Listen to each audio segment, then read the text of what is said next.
ওম শান্তি।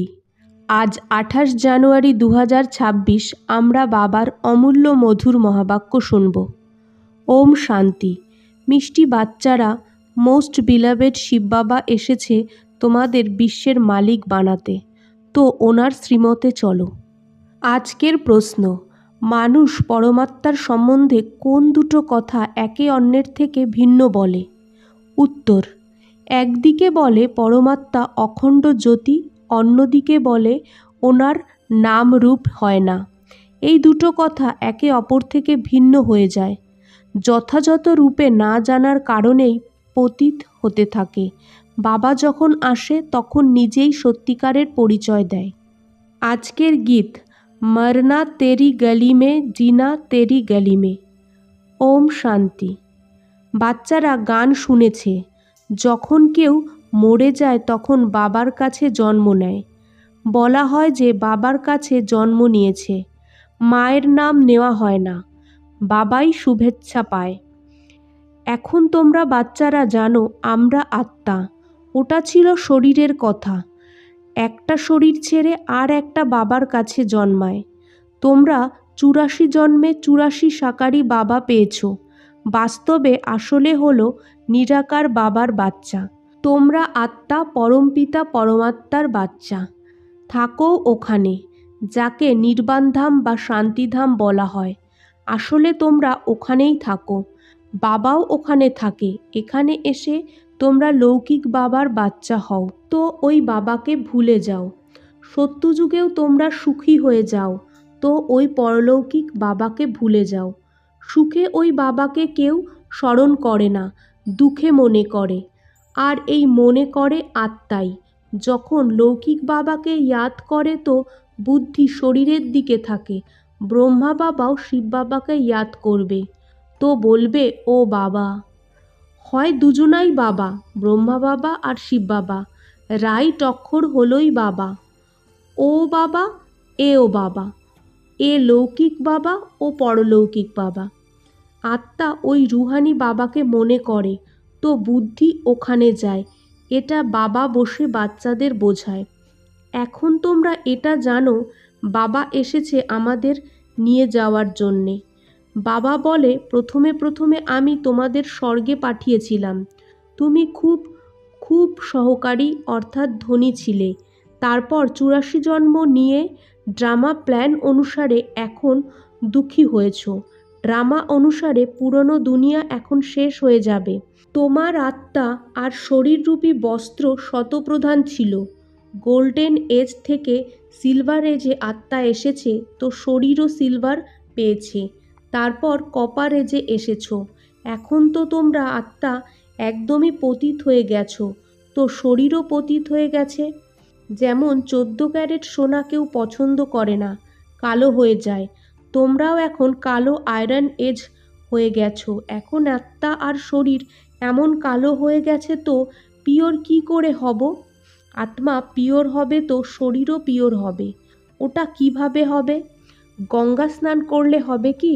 না, ডাকেও যে হে পতিত পাবন এসো, এটা আত্মা বলে। বুদ্ধি পরলৌকিক বাবার দিকে চলে যায়। হে বাবা, দেখো বাবা অক্ষরটা কত মিষ্টি। ভারতেই বাবা বলা হয়। এখন তোমরা আত্ম অভিমানী হয়ে বাবার হয়েছ। বাবা বলে, আমি তোমাদের স্বর্গে পাঠিয়েছিলাম, নতুন শরীর দিয়েছিলাম। এখন তোমরা কি হয়ে গেছো? এ কথাগুলো সব সময় ভিতরে রাখতে হবে। বাবাকেই মনে করতে হবে।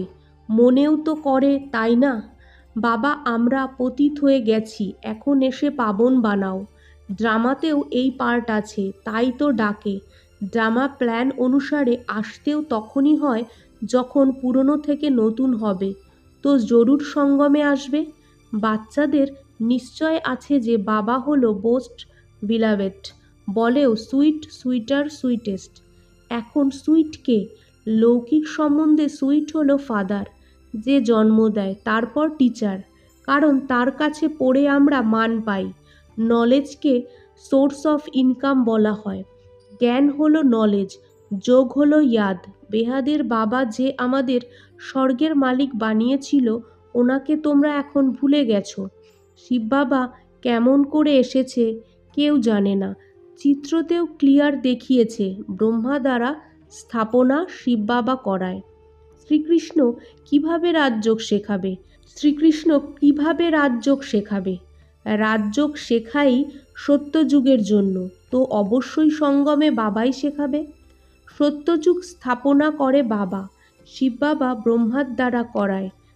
করণ করাবনহার তো বাবাই। ওরা ত্রিমূর্তি ব্রহ্মা বলে, উঁচু থেকে উঁচু তো শিব। এ সাকার ও নিরাকার। সৃষ্টিও এখানে হয়। এই সৃষ্টির চক্র যেটা ফিরতে থাকে, রিপিট হতে থাকে। সূক্ষ্মবতনে সৃষ্টিচক্র গাওয়া হয় না। ওয়ার্ল্ডের হিস্ট্রি জিওগ্রাফি রিপিট হতে থাকে। সূক্ষ্মবতনে কোনো চক্র হয় না। সত্যযুগ, ত্রেতা, দাপর, কলিযুগ, মাঝখানে অবশ্যই সঙ্গম হওয়া উচিত। না হলে কলিযুগকে সত্যযুগ কে বানাবে? নরকবাসীদের স্বর্গবাসী বানাতে বাবা সঙ্গমেই আসে। এটা তো highest authority, god fatherly government. সাথে ধর্মরাজও আছে। আত্মা বলে আমি নির্গুণ, আমার মধ্যে কোনো গুণ নেই। কোনো দেবতার মন্দিরে যাবে তো ওনার সামনে কি এমন বলবে? বলা উচিত বাবাকে। ওনাকে ছেড়ে ব্রাদার্সকে বলছো। এই দেবতারা তো ব্রাদার্স, তাই না? ব্রাদার্স থেকে তো কিছুই পাবে না।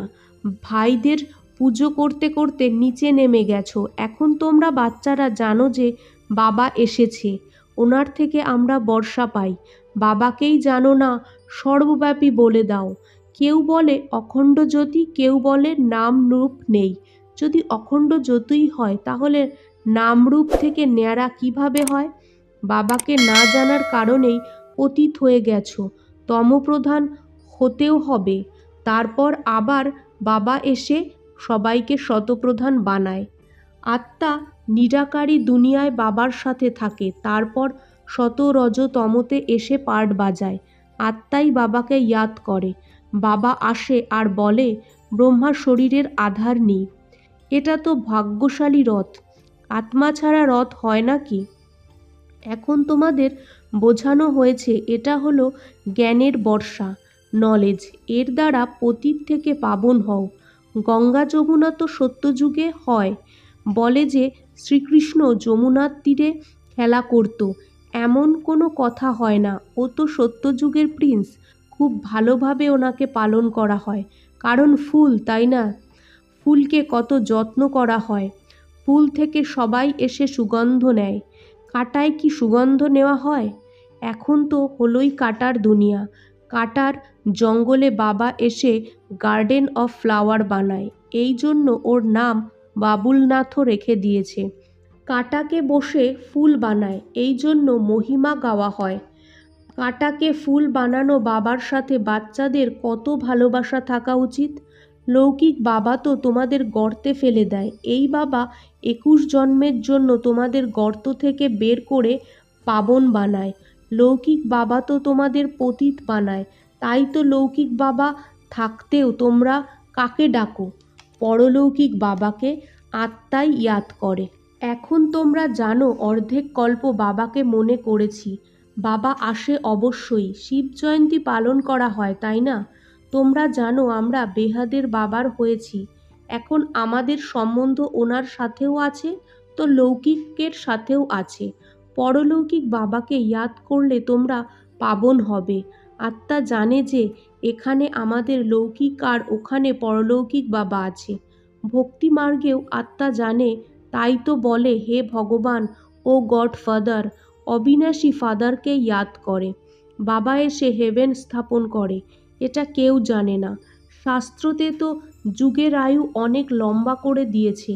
এটা করার কারণেই এটা কারুর খেয়ালেই আসে না যে বাবা আসে পতিত থেকে পাবন বানাতে।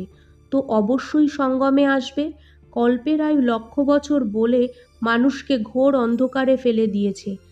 ধাক্কা খেতে থাকে বাবাকে পাওয়ার জন্য। বলে যে যে অনেক ভক্তি করে সে ভগবানকে পেয়ে যায়। সবথেকে বেশি ভক্তি কে করে? অবশ্যই সে ভগবানকে পায়। সবথেকে বেশি ভক্তি তোমরাই করো, তাই তোমরা সবার আগে বাবাকে পাও। তারপর তোমরাই জ্ঞান পাও আর নতুন দুনিয়ায় রাজ্য করো। বেহাদের বাবা তোমাদের জ্ঞান দেয়, তোমরা দৈবী গুণওয়ালা দেবী দেবতা স্বর্গের মালিক হয়ে যাও। সত্যযুগে তোমাদের মহলও হিরে জহরাতের হয়, তোমাদের ফার্নিচার সোনার হয়। এটা হলো রুদ্র জ্ঞান যজ্ঞ। যখন ভক্তি পূরণ হয় তখন ভগবান রুদ্র জ্ঞান যজ্ঞ রচনা করে। ভক্তি হলো রাত আর জ্ঞান হলো দিন। বাবা এসে দিন বানায় তো বাচ্চাদের বাবার সাথে কত লাভ হওয়া উচিত। বাবা আমাদের বিশ্বের মালিক বানায়, মোস্ট বিলাভেড বাবা, এর থেকে কোনো প্রিয় জিনিস হতে পারে না।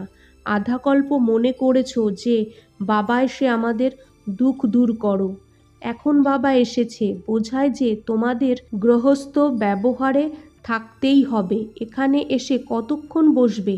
বাবার সাথে পরমধামেই থাকতে পারবে। এখানে তো এত বাচ্চা একসাথে থাকতে পারবে না। বাবা বুঝিয়েছে তোমরা সবাই হলে পার্বতী, এই শিব অমরনাথ তোমাদের কথা শোনায়। সত্যযুগ হলো ভয়েসলেস ওয়ার্ল্ড, বিকারের কোনো কথা নেই। বাবা কিভাবে বিকারের দুনিয়া বানাবে? বিকারে দুঃখ এসে যায়, মানুষরা হঠযোগ শেখে, গুহায় থাকে, আগুনের উপর দিয়ে যায়, ঋদ্ধি সিদ্ধি অনেক হয়, জাদুর দ্বারা অনেক জিনিস করে দেখায়। ভগবানকেও জাদুকর, রত্নাকর, সওদাগর বলা হয়, তো অবশ্যই চৈতন্য হবে, তাই না? বলে আমি আসি মানুষদের দেবতা বানাতে। এমন জাদু কখনো দেখেছ? আচ্ছা মিষ্টি বাচ্চাদের গুড মর্নিং। আজকের ধারণা: 1. ফুলের বাগিচায় যেতে হবে, এই জন্য সুগন্ধি ফুল হতে হবে। কাউকে দুঃখ দিলে চলবে না। এক পারলৌকিক বাবার সাথে সব সম্বন্ধ বানাতে হবে। 2. শিব বাবা সব থেকে প্রিয়, ওই একজনকেই ভালোবাসতে হবে, সুখদাতা বাবাকে মনে করতে হবে। আজকের বাপদাদার মধুর বরদান: কারুর কমি কমজোরি না দেখে নিজের গুণ বা শক্তির সহযোগ দেওয়া বাচ্চারা মাস্টার দাতা ভব। মাস্টার দাতা ও হয় যে সদা এই রুহানি ভাবনায় থাকে যে সব রুহুরা ব্রহ্মা বাবার সমান বর্ষার অধিকারী হয়ে যায়। কারুর কমি কমজোরি না দেখে ও নিজের ধারণা করা গুণের শক্তির সহযোগ দেয়। এরকম ও ওরকম এই ভাবনার বদলে আমি একেও বাবার সমান বানিয়ে দেব, এই শুভ ভাবনা রাখে। সাথে সাথে এই শ্রেষ্ঠ কামনা থাকে যে এই সব আত্মা কাঙাল দুঃখী অশান্ত থেকে সদা শান্ত সুখী রূপে মালামাল হয়ে যায়। তখন বলা হবে মাস্টার দাতা। আজকের স্লোগান: মনসা বাচা কর্মণা সেবা করা বাচ্চারাই নিরন্তর সেবাধারী হয়। ওনাদের প্রত্যেক শ্বাসে সেবার ভরা থাকে। ওম শান্তি।